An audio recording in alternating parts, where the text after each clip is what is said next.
Fan Appreciation Day on Saturday. Yeah, so we've had 10 practices up to this point with one, what I would call a major scrimmage. We've had some mini scrimmages along the way, but Saturday was a major one, and I think we got a competitive team. I like how they show up and compete.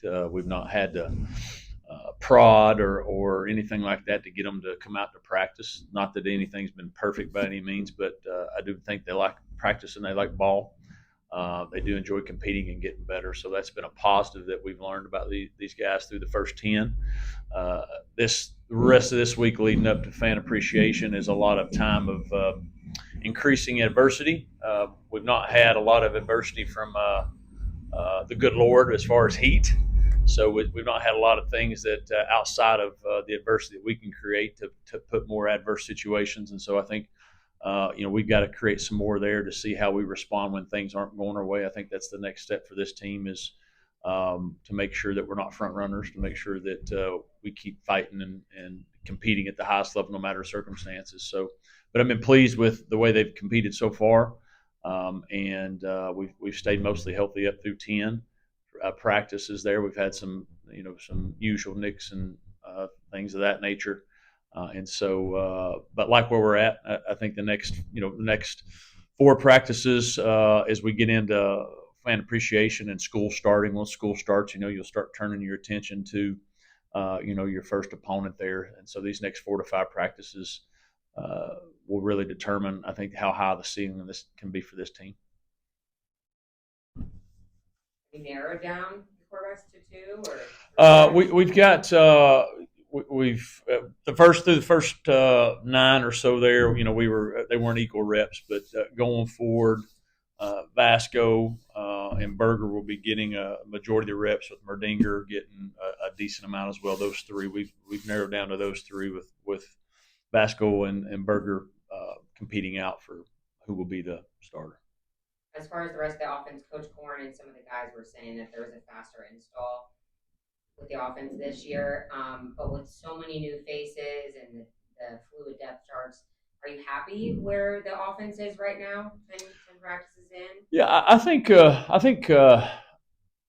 there's a great grasp of what we're doing. Obviously, you've got some guys that whether they've played or not, they were at least in the system. So there's a grasp there, and they were here in the spring.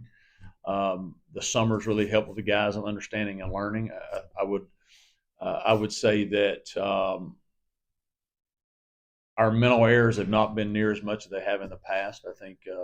I think there's certain things there we've got to be able to get better at from a consistency, take care of the ball, and some of those things that we've got to improve. But our understanding and knowledge of our system up through 10 and eliminating things that beat ourselves is probably ahead of where we were. So I am pleased with that. Quarterbacks, is it something to be said for experience? Having a guy like you mentioned, Vasco and Burger, those guys that have started. I think part of it. I mean, I think there's as you break down hey, what helps this team win this year, right? And the other quarterbacks made great improvement. Ethan Hauck is a freshman. There's a lot of good things that he did. He's not where he needs to be by any means, but man, he's got a bright future. Jaden, the same thing. Jaden made tremendous strides and got better.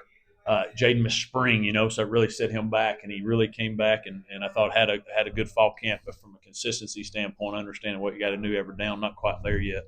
And so I think Basco and Berger do have that experience in being in systems and playing some, and so there is something to that. I think they've been the most consistent for to give us the chance, to go out and win a game. But I think Mike's had a good from where he came in the spring to this now. If Mike ended up being the quarterback, we can win a lot of games with Mike. Well, we believe that, and so I think Mike made a lot of strides. Those other two are just ahead of where we need them to be right now to go out and try to accomplish what we want to accomplish. And so, as your practice windows get shorter, you can't rep everybody. The way to continue to get better, you got to narrow it down, and we made that decision. And so, but experience does help for sure, and being able to operate the system the way you want it to operate to the full extent. What else did you take away from Saturday, both sides of the ball? From a negative standpoint, that was the first time probably where we had some heat. I think that affected us a little bit as far as our energy. And one of the main points we've been preaching all camp is we're not going to be circumstance. We're not going to look at a schedule and so we think we can beat that team and not give our best effort. And so I was disappointed from that. I didn't think our energy was there it needed to be. We allowed some outside circumstances to affect our mindset.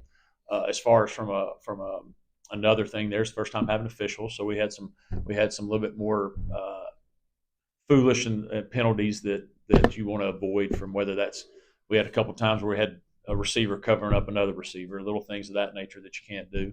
And so those are things that I want to see us improve. I thought from a standpoint of situational and the effort that we gave throughout, we had 128 plays, which that's a good amount of plays, 128 plays, and so it's a good scrimmage. I thought our effort was really consistent. And so, which is good. One thing that you don't hope I'm talking about is the effort you play with. And I thought our guys played a lot of effort. So a lot of positives to build off of it. But that was the first time being in a with officials and the heat on us a little bit for really the first time all fall camp. And so I think that messed with us a little bit. And we can't allow that to happen. So it was a good learning curve for us. As you kind of hone in on these 2 or 3 quarterbacks in the last week or so of camp, what are the traits that are going to stick out? In the winter of this, I'm sure you're going to be splitting hairs a little bit when it comes down to making the final choice. So what do you really kind of look out for in the 2 guys that are going to be? I think one, this is the consistency from each practice, from each meeting. Like who's the most consistent gives us the chance to move the ball, score touchdowns, win games. And then I think secondly, from a physical standpoint, who's taking care of the ball. Like we can't put the ball in precarious situations. They got to protect the ball, but also who's going to rally around. But who's going to bring that team together? Who's going to unite us to make sure that guys are playing hard? And I think I would, whoever wins the job, I'm 100% confident the team will be behind. They're great. They're great leaders. They care about their teammates, and so they've been great in the locker room. So I don't worry about that, but I think that's important too. Those guys are behind those guys, and so it's been a good battle up to this point. It'll continue to be a good battle. I couldn't tell you right now exactly. Oh, this guy's in the lead. I mean, I think they both did some good stuff. There's some areas of improvement, but they're competing hard right now. Just to follow up on that, the reception from the players in the locker room. Berger was here last year. Vasco's coming in. Have you noticed anything with how the players over here last year are treating those guys? I'm sure it's pretty similar overall, but how do you think they're reacting? No, I think they'll be whoever wins the job, they'll be supportive of them, be behind because they both have a great way of leading in their own different way, but they both generally do care about their teammates, and they show that in their actions and the way they spend time. And so I think whoever wins the job, the full team will be behind them because of the way that those guys, Berger's obviously been here longer, but just the way those guys interact with their team, not only on the offensive side, but the whole team and the way that they're humble. They don't think that the program is about themselves. And so players see that and they're drawn to that. Have you seen anybody step forward in the receiver room? I think our receivers have done a really nice job up to camp. I think with the exception of yesterday, we had some drop passes that were unlikely that hadn't happened. But Dante Lee's had a great camp. Jamari Persons had a really good camp. And really, those two have really stood out consistently, I think, and done some good stuff all the time. And we need that. We've got some guys, coming off of injury. Casey Canes made some plays, but he's still working through an injury. Reese has made some nice plays, still working through an injury. Darius Copeland still working through an injury. So we've got some of those guys have been limited how much they can actually do. The guys that have been out there consistently, I think Jamari and Dante have made some plays, and Tyson Mobley's made some good plays. So I'm pleased with the effort they're giving. I'm pleased with the plays they're making. I think they're blocking on the perimeter well, and so they've had a good camp up to this point. But those two have and if you throw Tyson, they've made some plays for us consistently down the field. And if we can get those guys that are banged up back healthy, and Elijah Cannon's another one that's limited in some of the things he can do up to this point. If we can get those guys back healthy, I think we'll have a really well-rounded receiver room. How close are you to having a primary 5 offensive line unit? We've rotated, not every day, but we've had maybe a different starting 5 just to see how guys respond. I think if we went out tomorrow, we'd know who would start, from that standpoint. I think we're still letting it play out a little bit to see how guys fit. And if this guy gets an opportunity here, does he take advantage of it? But We know who we would probably roll out tomorrow if we had to. We're going to still let some battles happen, and we'll make that decision here in the next week or so. But I anticipate us probably playing 7 guys throughout a game. From a standpoint, I'm not saying all play 7 equal, but I could see us playing 7 guys, being able to give some of the guys rest. Maybe you rest a tackle, you rotate a tackle in, and then rotate a guard in just to try to get some guys some different rest. So if they play 45 plays, it's the best 45 plays they got. Maybe they're great at 45 and they get to 60. So we're going to maximize those guys' reps and where they can be their best. And some other guys that have maybe earned some playing time, they get that as well. Yeah, there's a lot of competition there. I think I don't know right now necessarily who would be the starter. There's some guys there that are fighting for it. I think you'll see that group probably play a decent amount, have a little rotation with that. Joe Carter obviously has played a lot of football. Joe's going to be out there. I think the other positions are up in the air and battling as far as who's the first guy to run out there. But I think if you ask our defensive coaches, they like some depth that we have there, and I think we can do a lot of different things with the linebackers we brought in. Maybe do some different things defensively than we have in the past because of their athleticism. So I guess you have to wait and see on Saturday, August 30th, 31st, whatever day it is. You spoke a couple weeks ago about defense could be dominant, had the potential to be dominant. Have you been pleased with their effort and intensity? Yeah, I think their effort's been great. They've been competitive. They've pushed each other. I think the challenge for us, if we dominant in a day's world, what does that look like? You're not holding anybody to 0 points. That's not happening. But from a dominant standpoint, what I'm talking about is that we play with an unbelievable effort and we're not giving up cheap plays, right? And if you want to be dominant, you make everybody earn it. And I think we have the capability of doing that. If we're locked in and doing the things we're capable of playing to the standard that our defense has. And so through 10 practices, I would tell you there might have been one day where maybe it's dropped off, and whether that was a heat day or something where we didn't play up to that standard consistently. Maybe there were some snaps where we allowed some snaps to happen that wasn't our standard. And so, but we're definitely way better on that side of the ball. I think their mindset's way better. I think we're putting in, some more things because we do have some older guys, and so we're stressing them to see what they can do and what we're going to be great at, and maybe some different things. And so I'm excited about their continued growth. I think their mentality's been good every single day, and they're hungry. And I'm looking forward to seeing once we get through this camp and get it complete and really have the guys in their roles and everybody knows what the role is and they can really hone in on that, of how good that side of the ball can get. Where can they be dominant? Where if the opposing team knows, hey, this is a battle, they're not going to give us anything for free. I'd love to say, hey, we're going to throw everybody scoreless. That's not happening.